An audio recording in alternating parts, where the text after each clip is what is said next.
കർത്താവിൻ്റെ പരിശുദ്ധമായ നാമത്തിന് നന്ദിയോടെ സ്തോത്രം ചെയ്യും സ്തുതിക്കുകയും ചെയ്യുന്നു. ക്രിസ്തുവേശുവിൽ പ്രിയമുള്ള സഹോദരങ്ങളെ, സഹോദരിമാരെ, ദൈവദാസന്മാരെ, അനുഗ്രഹീതമായ ഒരു നല്ല ദിവസം കൂടെ കർത്താവിനെക്കുറിച്ച് പറയാൻ, ദൈവത്തിൻ്റെ വചനം പറയാൻ, ദൈവത്തിൻ്റെ വചനത്തിലൂടെ നിങ്ങളെ ഉറപ്പിക്കാൻ പരിശുദ്ധ ദൈവം എനിക്ക് ഒരുക്കി തരുന്ന അനുഗ്രഹിക്കപ്പെട്ട സന്ദർഭത്തിനായി ദൈവത്തെ വാഴ്ത്തുകയും ദൈവത്തെ മഹത്വപ്പെടുത്തുകയും ചെയ്യുന്നു. ഇന്നയോളം ധന്യമായും ശക്തമായും കൃപയോടും നടത്തിയ ദൈവാദി ദൈവത്തിന് 1000 നന്ദിയും സ്തോത്രവും മഹത്വവും പുകഴ്ചയും കരയറ്റുന്ന കൂടെ ദൈവവചന കേൾവിക്ക് വേണ്ടി മനസ്സ് വയ്ക്കുന്ന എല്ലാ പ്രിയപ്പെട്ടവരെയും ഞാൻ വിനീതമായി വന്ദനം പറയുന്നു. നമ്മെ സ്നേഹിച്ചും നമ്മെ കരുതിയും നമ്മോടൊപ്പം നിന്നും എപ്പോഴും നമ്മെ ധന്യരാക്കേണ്ടതിന്, ശ്രേഷ്ഠരാക്കേണ്ടതിന്, തലകുനിയാതെ കൃപയോടെ എത്തേണ്ടിടത്ത് എത്തിക്കേണ്ടതിന് നമുക്ക് വേണ്ടി ജാഗരിക്കുകയും വാദിക്കുകയും ചെയ്യുന്ന നമ്മുടെ ദൈവത്തിൻ്റെ സ്നേഹത്തിന് മുമ്പിൽ ശിരസ് നമിച്ച് സ്തുതിയും സ്തോത്രവും കരയറ്റിക്കൊണ്ട് ഇന്ന് നിങ്ങളുമായി പങ്കുവയ്ക്കാൻ ദൈവം എൻ്റെ ഹൃദയത്തിൽ പ്രേരിപ്പിച്ചിരിക്കുന്ന ലളിതസുന്ദരമായ ഒരാശയം, ഒരാത്മീക ദൂത്, അതിനാധാരമായി അപ്പോസ്തല പ്രവൃത്തിയിൽ നിന്ന്, പൗലോസിൻ്റെ ജീവിത ചരിത്രത്തിൽ നിന്ന് ഒരു വാക്യം ചേർത്ത് വായിച്ച് നിങ്ങളോട് ചില കാര്യങ്ങൾ പറയാൻ കർത്താവിൽ ഞാൻ ശരണപ്പെടുന്നു. അപ്പോസ്തല പ്രവൃത്തി 21-ാം അധ്യായം 38-39 വാക്യങ്ങൾ ഞാൻ നിങ്ങളെ വായിച്ചു കേൾപ്പിക്കാം. അപ്പോസ്തല പ്രവൃത്തി 21-ാം അധ്യായം 38-39 വാക്യങ്ങൾ. കുറേ നാൾ മുമ്പേ കലഹമുണ്ടാക്കി 4000 കട്ടാരക്കാരെ മരുഭൂമിയിലേക്ക് കൂട്ടിക്കൊണ്ടുപോയ മിസ്രയീമിൻ നീ അല്ലയോ എന്ന് ചോദിച്ചു. അതിന് പൗലോസ്, ഞാൻ കിലിക്കിയിൽ തർസോസ് എന്ന പ്രസിദ്ധ നഗരത്തിലെ പൗരനായൊരു യഹൂദൻ ആകുന്നു, ജനത്തോട് സംസാരിപ്പാൻ അനുവദിക്കണം എന്ന് അപേക്ഷിച്ചു. പട്ടാള സഹസ്രാധിപൻ്റെ ചോദ്യമാണ്, നീയല്ലേ കുറച്ച് നാൾ മുമ്പ് 4000 കട്ടാളക്കാരെ കൂട്ടി ഈ പട്ടണത്തിൽ കലഹമുണ്ടാക്കിയിട്ട് മരുഭൂമിയിലേക്ക് കൂട്ടിക്കൊണ്ടുപോയവൻ നീയല്ലേ എന്ന ചോദ്യം. ആ ചോദ്യത്തിൻ്റെ മറുപടിയാണ് ഇന്ന് ഞാൻ വളരെ വളരെ ശ്രദ്ധിച്ചത്. ആ ചോദ്യത്തിൻ്റെ മറുപടി പൗലോസ് പറയുന്നു, അതിന് പൗലോസ്, ഞാൻ കിലിക്കിയിൽ തർസോസ് എന്ന പ്രസിദ്ധ നഗരത്തിലെ പൗരനായ യഹൂദനാകുന്നു. പൗലോസിനെ ചൊല്ലി വലിയ കലഹമുണ്ടായി. യെരൂശലേം ദേവാലയത്തിനകത്ത് യവനന്മാരായ ചില സഹോദരന്മാർ യെരൂശലേമിൽ വന്നപ്പോൾ അവരെയും കൂട്ടിക്കൊണ്ട് ദേവാലയത്തിനകത്ത് ചെന്നു. ദേവാലയത്തിനകത്ത് ചെല്ലുമ്പോൾ ആസയിൽ നിന്ന് വന്ന യഹൂദന്മാർ പൗലോസിനെ തിരിച്ചറിഞ്ഞു. നാളുകൾക്ക് ശേഷം മിഷൻ പ്രവർത്തനങ്ങൾക്കെല്ലാം നേതൃത്വം കൊടുത്ത് ഒരുപാട് നടന്ന് അലഞ്ഞ് പൗലോസ് വീണ്ടും യെരൂശലേമിൽ ദൈവാലയത്തിൽ വരികയാണ്. രക്ഷിക്കപ്പെടുന്നതിനേക്കാൾ മുമ്പ് യെരൂശലേമിൽ ദൈവാലയത്തിലെ സ്ഥിരമാളായിരുന്നു. പക്ഷെ നാളുകൾക്ക് ശേഷം വന്നപ്പോൾ പൗലോസ് ആകെ മാറിയിരിക്കുന്നു. തൻ്റെ പ്രേക്ഷിത പ്രവർത്തനത്തിന് വേണ്ടി ജീവിതം മാറ്റിവെച്ചതുകൊണ്ട് പഴയ രീതിയല്ല. അതുകൊണ്ട് പെട്ടെന്ന് ആർക്കും പിടികിട്ടിയില്ല. പക്ഷെ ആസിയിൽ പൗലോസിന് പരിചിതർ പലരുമുണ്ട്. ആസിയിൽ അദ്ദേഹം പ്രസിദ്ധനാണ്. അതുകൊണ്ട് ആസിയിൽ വന്ന യഹൂദന്മാർക്ക് ആളെ പെട്ടെന്ന് പിടികിട്ടി.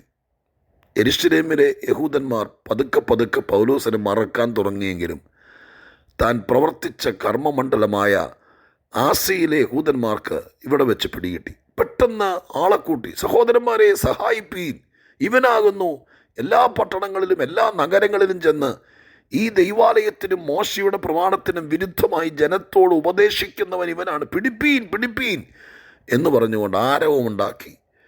യഹൂദൻ്റെ ദേവാലയത്തിൽ വന്നിരിക്കുന്ന ആളുകളെല്ലാം കൂടി ഓടിക്കൂടി പൗലോസിനെ കയറി പിടിച്ചു, ഉപദ്രവമായി കൊന്നുകളയാൻ വേണ്ടി ഭാവിച്ചു എന്ന് എഴുതിയിരിക്കുന്നത്.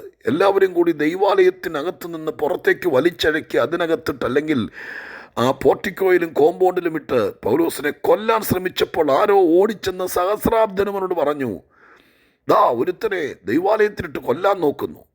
ഓടി ശതാധിപന്മാരെ വിളിച്ചുകൊണ്ട് സഹസ്രാധിപൻ വരുമ്പോൾ കലഹം ഭയങ്കരമാണ്. പൗലോസിനെ അവിടെ വെച്ച് ഉപദ്രവിക്കാതിരിപ്പാൻ, യഹൂദന്മാർ കൊന്നുകളയാതിരിപ്പാൻ പൗലോസിനെ പെട്ടെന്ന് അവർ കസ്റ്റഡിയിലെടുത്തു. എന്നിട്ടും ആരവം അടങ്ങാതെ വന്നപ്പോൾ പട്ടാളക്കാർ അവനെ തലയിൽ ചുമ്മി, ആളുകളുടെ കയ്യിൽ കൊടുക്കാതെ താഴെ വയ്ക്കാതെ തലയ്ക്ക് മീതെ പൊക്കിപ്പിടിച്ചുകൊണ്ട് പൗലോസിനെ പുറത്തേക്ക് കൊണ്ടുവന്നു. ആ രംഗം നിങ്ങളുടെ മനസ്സിൽ കാണും. അത്രയ്ക്ക് ശൗര്യത്തോടെ ദേഷ്യത്തോടെ ഇല്ലാതാക്കാൻ തറയിൽ നിർത്താതിരിക്കാൻ എന്ന് വേണമെങ്കിൽ പറയാം. അങ്ങനെ പൗലോസിനെ പട്ടാളം കോരിയെടുത്ത് തലയ്ക്ക് മീതെ പിടിച്ചുകൊണ്ട് കോട്ടയ്ക്കകത്തേക്ക് കൊണ്ടുപോവുകയാണ്. അവിടെ നിന്ന് ഞാൻ ദൈവത്തിൻ്റെ ഒരു ആലോചന പറയാം. എന്നെ കേൾക്കുന്ന പ്രിയപ്പെട്ടവരെ, സ്വർഗസ്ഥനായ ദൈവം നമ്മെക്കൊണ്ട് ചെയ്യിപ്പിക്കാൻ പ്ലാനും പദ്ധതിയും ഇട്ടിരിക്കുന്ന ഒട്ടനവധി കാര്യങ്ങളുണ്ട്. നിങ്ങൾ ജീവിച്ചിരിക്കുമ്പോൾ നിങ്ങളുടെ മക്കളിൽ, നിങ്ങളുടെ കുടുംബത്തിൽ നിങ്ങൾ ആരാണോ ആ നിങ്ങളെക്കുറിച്ച്, നിങ്ങൾ ദൈവത്തിൻ്റെ പ്ലാനിൽപ്പെട്ട ആളാണെങ്കിൽ, പദ്ധതിയിൽപ്പെട്ട ആളാണെങ്കിൽ, സ്വർഗം നിങ്ങളെക്കൊണ്ട് പൂർത്തീകരിപ്പാൻ ആഗ്രഹിക്കുന്ന ദൗത്യങ്ങൾ പലതുമുണ്ട്. ആ ദൗത്യങ്ങൾ തീരുന്നതിനേക്കാൾ മുമ്പ് കൊന്നുകളയാൻ ആരവത്തോടെ ആളെ കൂട്ടിയാലും നിന്നെ തറയിൽ തൊടിക്കാതെ തലയ്ക്ക് മീതെ ചുമ്മി രക്ഷപ്പെടുത്താൻ സ്വർഗത്തിലെ ദൈവം ആരെങ്കിലും ആ സമയത്ത് അവിടെ വരുത്തും. വിഷയങ്ങളുടെ നടുവിലൂടെ, പ്രശ്നങ്ങളുടെ നടുവിലൂടെ, പ്രതികൂലങ്ങളുടെ നടുവിലൂടെ മരണത്തെ മുഖാമുഖമായി കണ്ടുകൊണ്ട് ആക്രോശിച്ച് അട്ടഹസിക്കുന്ന ആളുകളുടെ നടുവിൽ നീ ഒറ്റപ്പെട്ടു പോയാൽ സ്വർഗം കൂടെയുണ്ട്. ആൾക്കൂട്ടത്തിൻ്റെ മുകളിൽ തലയ്ക്ക് മീതെ പട്ടാളൻ പൗലോസിനെ ചുമന്നു എന്നെഴുതിയിരിക്കുന്ന വാക്കെന്നെ ആശ്ചര്യപ്പെടുത്തി. തൊടാതിരിപ്പാൻ, മുറിവേൽപ്പിക്കാതിരിപ്പാൻ, കൊല്ലാതിരിപ്പാൻ, ഭൂമിക്ക് മുകളിൽ ആൾക്കൂട്ടത്തിന് മീതെ, അവിടെ കൂടിയ ജനത്തിൻ്റെ തലയുടെ മീതെ പൗലോസിനെ പട്ടാളക്കാർ ചുമന്ന് ആൾക്കൂട്ടത്തിനകത്തുനിന്ന് പുറത്തു കൊണ്ടുവന്നു. നിങ്ങളെയും ജീവിത പ്രശ്നങ്ങളുടെ തലയ്ക്ക് മീതെ ഉയർത്തിപ്പിടിപ്പാൻ യേശുവിൻ്റെ നാമത്തിൽ ഇന്നേ ദിവസം സ്വർഗം ചിലരെ ആക്കി വെച്ചിട്ടുണ്ട്. ഞാനത് വിശ്വസിക്കുന്നു. മറ്റുള്ളവരുടെ കയ്യെത്താത്ത ദൂരത്ത് സ്വർഗത്തിലെ ദൈവം നിങ്ങളെ ഉയർത്തിപ്പിടിക്കാൻ, ഹല്ലേലൂയ, ആ വാക്ക് നിങ്ങൾ ആത്മാവിലൊന്ന് കണ്ടേ. സായുധ സന്നാഹത്തോടെ പിടിച്ച് ഞെരിച്ച് ഒരു പഴം പിഴിഞ്ഞ് അതിൻ്റെ ചാറൂറ്റി തൊണ്ടും തൊലിയും എറിഞ്ഞു കളയുന്നത് പോലെ നിന്നെ കൊന്നുകളയാൻ, എറിഞ്ഞു കളയാൻ ഒരു കൂട്ടം ആളുകൾ ആക്രോശിച്ച് പല്ല് കടിച്ചോടി വരുമ്പോൾ അവരുടെ കയ്യെത്താത്ത ദൂരത്ത് നിന്നെ തലയ്ക്ക് മീതെ പൊക്കിപ്പിടിക്കാൻ, ചുമന്ന് പൊക്കിയെടുക്കാൻ സ്വർഗം ചിലരെ ആക്കി വെച്ചിട്ടുണ്ട്. ഉണ്ടായിരുന്നത് കൊണ്ടാണ് ഇന്ന് എനിക്കും നിങ്ങൾക്കും നേരെ നിൽക്കാൻ പറ്റിയത്. അക്ഷരീകം ആയിരിക്കണമെന്നില്ല, ആത്മീകമായി നിന്നെ പൊക്കിപ്പിടിക്കാൻ, ശത്രു തൊടാതെ, ദുഷ്ടൻ തൊടാതെ, പിശാച് തൊടാതെ നിന്നെ ഉയർത്തിപ്പിടിക്കാൻ, തലയ്ക്ക് മീതെ ഉയർത്താൻ, താഴെ നിർത്താതിരിപ്പാൻ, നിന്ന ലെവലിൽ നിന്ന് നിന്നെ ഉയർത്തിപ്പിടിക്കാൻ, ദുഷ്ടന് കയ്യെത്താത്ത പരുവത്തിൽ നിന്നെ പൊക്കിപ്പിടിപ്പാൻ പ്രാർത്ഥിക്കുന്നവരെ, വചനം പറയുന്നവരെ, സ്നേഹിക്കുന്നവരെ,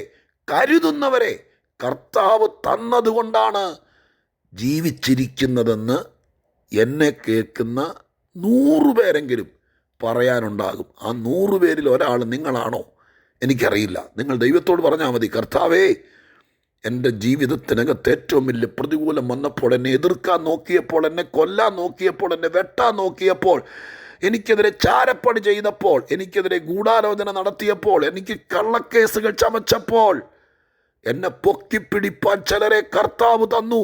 പൗലോസിനെ തലയ്ക്ക് മീതെ പൊക്കിയെടുക്കാൻ പട്ടാളക്കാരെ ആക്കിയതുപോലെ സ്വർഗത്തിലെ ദൈവത്തിൻ്റെ ദാസന്മാരെയോ പ്രാർത്ഥനക്കാരെയോ കർത്തൃദാസിമാരെയോ നിന്നെ ചില വേളകളിൽ പൊക്കിപ്പിടിപ്പാൻ, ദുഷ്ടന് കയ്യെത്താത്ത ഉയരത്തിൽ പൊക്കിപ്പിടിപ്പാൻ ദൈവം തന്നതോർത്ത് ഇന്നത്തെ ദിവസം നന്ദി പറഞ്ഞില്ലെങ്കിൽ പിന്നെ എന്ന് പറയാനാ?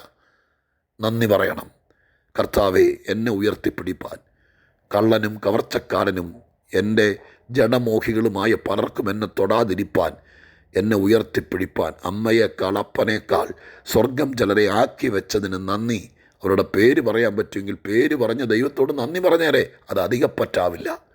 പക്ഷെ വായിച്ച വാക്യത്തിലേക്ക് ഞാൻ നിങ്ങളെ കൊണ്ടെത്തിക്കുകയാണ്. ആ വാക്യത്തിനകത്ത് പരാമർശിച്ചത് 38-39 പൗലോസിനെ പിടിച്ചു നിർത്തിയിട്ട് പട്ടാള ശതാധിപൻ ചോദിക്കുന്നു, നീയല്ലേ 4000 കട്ടാരക്കാരെ, തീവ്രവാദികളെ കൂട്ടി ഈ പട്ടണത്തിൽ കലഹമുണ്ടാക്കി നിന്നിട്ട് മരുഭൂമിയിലേക്ക് ഓടിപ്പോയ മിസ്രയീമൻ നീയല്ലേ? അതിനർത്ഥം ചെയ്യാത്ത കുറ്റം പൗലോസിൻ്റെ മേലെ അങ്ങ് സ്ഥാപിക്കുക. നീയല്ലേ ആ കലഹക്കാരൻ? നീയല്ലേ ആളെക്കൂട്ടി അലമ്പുണ്ടാക്കിയവൻ? നീയല്ലേ 4000 തീവ്രവാദികളെ ഒരുമിച്ച് കൂട്ടി രാഷ്ട്രത്തിന് നേരെ പ്രകോപനമുണ്ടാക്കിയവൻ? ഇതങ്ങ് ആരോപിക്കുകയാണ്, നീയാണ് എന്നങ്ങ് സ്ഥാപിക്കുകയാണ്. ദുഷ്ടൻ്റെ ഏറ്റവും വലിയ തന്ത്രമാണ് ചെയ്യാത്ത കുറ്റങ്ങൾ, മനസ്സറിയാത്ത വിഷയങ്ങൾ, പഴയ കെട്ടിക്കിടക്കുന്ന കേസുകൾ, ആരോ ചെയ്ത തെറ്റുകൾ, ആരോ വരുത്തിവെച്ച വിനകൾ പ്രാർത്ഥിക്കുന്നവരുടെ മേൽ, നിഷ്കളങ്കൻ്റെ മേൽ, നിരപരാധിയുടെ മേൽ, ദൈവമക്കളുടെ മേൽ, ദൈവത്തിൻ്റെ ആളുകളുടെ മേൽ കെട്ടിവെക്കുക. പണ്ട് റോമാനഗരം കത്തുമ്പോൾ വീണ വായിച്ച് രസിച്ച പഴയ റോമൻ കൈസർ ക്രിസ്ത്യാനികളുടെ മേൽ നഗരം കത്തിയതിൻ്റെ ഉത്തരവാദിത്വം കെട്ടിവെച്ചു എന്ന് കേട്ടിട്ടുണ്ട്. ഇത് ലോകത്തിൻ്റെയും ദുഷ്ടലോകത്തിൻ്റെയും സ്ഥിരം പരിപാടിയാണ്. പക്ഷെ എന്നെ ചിന്തിപ്പിച്ചതും ബലപ്പെടുത്തിയതും പൗലോസ് അതിന് മറുപടി പറഞ്ഞു, അയ്യോ സാറേ ഞാനല്ല, എനിക്കറിയില്ല, ഞാൻ കേട്ടിട്ട് പോലും ഇതൊന്നും പറഞ്ഞില്ല. നിങ്ങൾ ഈ പറയുന്ന മിസ്രയീമിനായിരിക്കുന്ന കട്ടാരക്കാരൻ്റെ തലവൻ ആരാന്നൊന്നും എനിക്കറിയില്ല. ഞാൻ ആരാന്ന് എനിക്കറിയാം. ഞാൻ കിലിക്കി എന്ന പ്രസിദ്ധ നഗരമായ ആ നഗരത്തിലെ പൗരനായ ഒരു യഹൂദനാണ്. ഞാൻ ആരാന്ന് എനിക്കറിയാം. നിങ്ങൾ പറയുന്ന ആരാന്നും നിങ്ങൾ പിടികിട്ടാപ്പുള്ളിയായി പ്രഖ്യാപിച്ചിരിക്കുന്ന ആരാന്ന് എനിക്കറിയില്ല. ഞാനല്ല ആ ആളെന്ന് അദ്ദേഹം പറയുന്നില്ല. ഈ വാക്ക് ശ്രദ്ധിക്കണം. അത് ഞാനല്ല എന്ന് പറയുന്നില്ല, പക്ഷെ ഞാൻ ആരാണ് എന്ന് പറയുന്നുണ്ട്. ഞാൻ നിങ്ങളെ ഓർപ്പിക്കാം. ലോകത്തിൻ്റെ മുഴുവൻ കെടുതികൾ, നീയാണ് മറ്റവൻ എന്നൊക്കെ പറയുമ്പോൾ അവൻ ആരാണ്, അവൻ ഞാനല്ല, ഞാൻ ആരാണെന്ന് എപ്പോഴും പറഞ്ഞുകൊണ്ടിരുന്നാൽ മതി കേട്ടോ. നീ ഒരുത്തനാണ്, നീ കാരണമാണ്, നീ നിമിത്തമാണ് എന്നൊക്കെ പറയുമ്പോൾ അയ്യോ ഒന്നും പറയണ്ട. ആരെന്തെല്ലാം നിൻ്റെ മേൽ കെട്ടിവെക്കാൻ നോക്കിയാലും നീ ആരാണെന്ന് നിനക്കുറപ്പുണ്ടാകണം. ഞാൻ ദൈവവൈതലാണ്, ഞാൻ കർത്തൃദാസനാണ്, ഞാൻ ക്രിസ്തുവിൻ്റെ ചോരയാൽ വീണ്ടെടുക്കപ്പെട്ടയാളാണ്, ഞാൻ ദൈവാത്മാവുള്ള മനുഷ്യനാണ്, ഞാൻ പ്രാർത്ഥിക്കുന്നവളാണ്, എനിക്ക് കൃപയുണ്ട്, ഞാൻ ദൈവത്തിൻ്റെ പക്ഷത്ത് നിൽക്കുന്നവനാണ്, ഞാൻ കള്ളം പറയുന്നവനല്ല, ഞാൻ കലഹക്കാരനല്ല. പറയാമോ ആ വാക്ക്? ഞാൻ കലഹക്കാരനല്ല. പറയാമോ ആ വാക്ക്? അതെയോ തൊട്ടതിനും പിടിച്ചതിനും എല്ലാം കലഹം ഉണ്ടാക്കിയിട്ട് പിന്നെ കർത്താവിൻ്റെ കാൽക്കൽ കിടന്ന് ക്ഷമിക്കണമേ എന്നും പറയുന്ന ആളാണോ? അതെയോ ഞാൻ കലഹക്കാരനല്ല, ഞാൻ ദൈവവൈതലാണ്, ഞാൻ സമാധാന പ്രേമിയാണ്, ഞാൻ ദൈവത്തിൻ്റെ പക്ഷത്ത് നിൽക്കുന്ന ആളാണ്, ഞാൻ ബഹളക്കാരനല്ല, ഞാൻ ആരുടെയും കാലുവാരാറില്ല, ഞാൻ ആർക്കും പാര വയ്ക്കാറില്ല, ഞാൻ അണ്ടർഗ്രൗണ്ടിലൂടെ ആർക്കെങ്കിലും വിരോധമായിട്ട് പണിയണക്കാറില്ല എന്ന് പറയാമോ എന്നാ ഈ ചോദ്യം. മറ്റൊരുത്തൻ്റെ കുറ്റം, മറ്റൊരുത്തൻ്റെ വിഴുപ്പ്, അവൻ ആരാണ്, ഇവൻ ആരാണ്, അയാളെ ഞാൻ ഇന്നാൾ കണ്ടു, ഞാനും വായിച്ചു, ഇതൊന്നും പറയരുത്.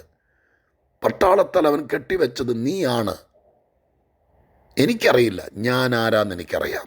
ഞാൻ ആരുടെയും നന്മ മുടക്കിയിട്ടില്ല, ഞാൻ ആരുടെയും പിള്ളേരുടെ കല്യാണം മുടക്കിയിട്ടില്ല, ഞാനൊരു ദൈവദാസനെയും കുറ്റം പറഞ്ഞിട്ടില്ല, ഞാനൊരു സഭ പൊളിച്ചിട്ടില്ല, ഞാൻ ദൈവത്തിൻ്റെ കൽപ്പന അനുസരിക്കാതിരുന്നിട്ടില്ല, ഞാൻ പരിശുദ്ധാത്മാവിനെ ദുഃഖിപ്പിച്ചിട്ടില്ല. ഞാൻ ആരാണെന്ന് എനിക്കറിയാം.